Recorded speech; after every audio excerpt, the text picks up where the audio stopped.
এটা টাকা দিয়ে কিনা যায়? টাকা দিয়ে বাড়ি কিনা যায়, গাড়ি কিনা যায়, সুখ কিনা যায় নাকি? টাকা দিয়ে বিছানা কিনা যায়, বালিশ কিনা যায়, ঘুম কিনা যায় নাকি? কথা বলেন।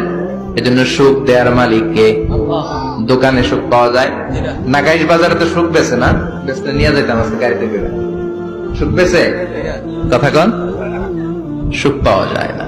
সুখ দেয়ার মালিক একজন, তিনি কে? মা এসে একমাত্র কুমারী বউ, আদর করে তিনি ডাকতেন হুমায়রা, আবার মাঝে মাঝে ডাকতেন ইয়া আইশু।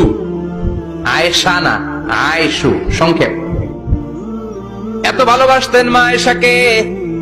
মা আয়েশা গ্লাসের যেই জায়গা দিয়ে পানি খেতেন, বিশ্বনবী ওই জায়গায় মুখ লাগিয়ে পানি খেত। মা আয়েশা গোশতকে হাড্ডি ফেলে দিলে বিশ্বনবী ওই হাড্ডিটা নিয়ে চষতে শুরু করে দিত। এক বালতি থেকে পানি নিয়ে দুইজনে গোসল করত। আবার বিশ্বনবী মাঝে মাঝে বায়না ধরতো, মাঝে মাঝে